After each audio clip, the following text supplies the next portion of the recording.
In Gaza City, the Al-Shifa hospital and the streets around it are yet again in the eye of this war storm. Hamas released this footage, fighting in the neighbourhood around the hospital. It's difficult to get an accurate take on exactly what happened there over the last 24 hours, but it is violent and it is bloody. Here's what we know so far. Al Jazeera broadcast this footage, thought to be filmed yesterday. In it you can see one of the main hospital buildings, and interspersed with gunfire you can hear what's thought to be an announcement by the IDF. Over loudspeakers, the people inside the hospital are addressed as follows: "If you leave the building, the soldiers will shoot at you." The speaker then goes on, "Don't mess with us. Once we get the hostages, we'll allow you to leave." Al Jazeera were also given this footage. It shows large numbers of women and children inside the hospital, slowly moving down the stairs to shelter on the floors below.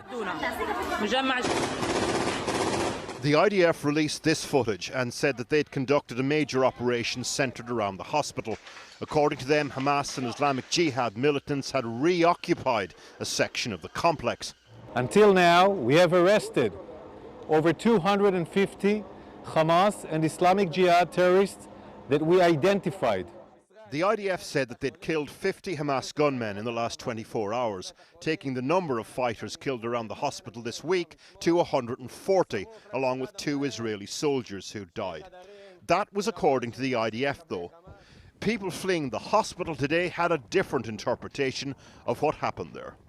Hadid Awad was sheltering in the hospital with her triplets. They besieged us. We were there for 3 days without water, without food, without drinks. We have triplets. We couldn't find them any water to drink or milk.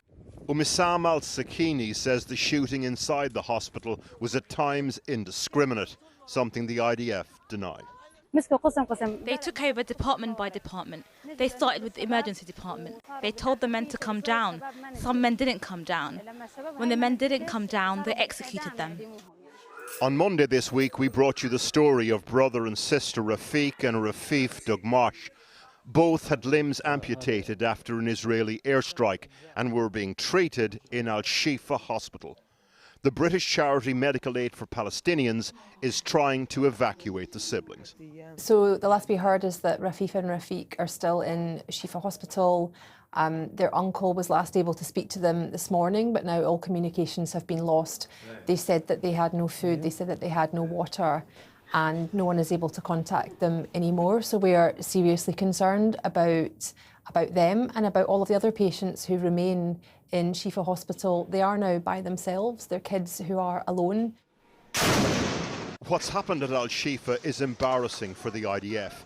Remember, we've been here before. The hospital was the focal point of a military operation back in the autumn, and at the time, the IDF showed off what they said was Hamas tunnels and weaponry.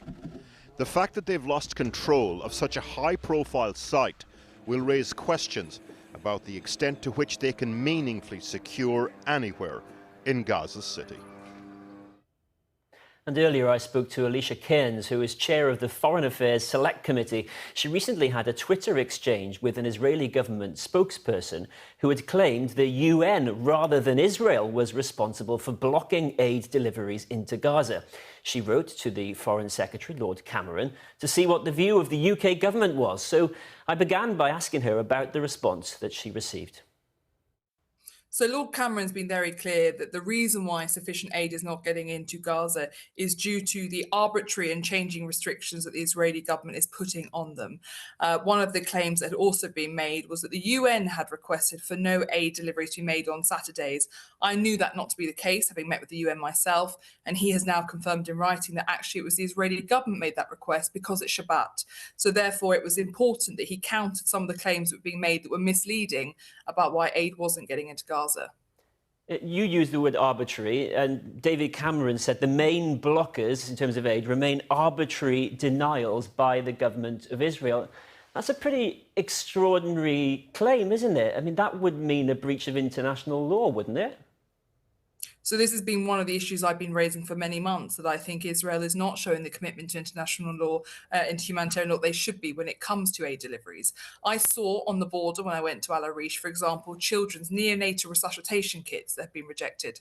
I saw maternity kits that have been rejected. I saw UK aid that have been rejected. As Lord Cameron says, UK aid has sometimes sat for up to 3 weeks waiting to go in for no real reason that could be determined.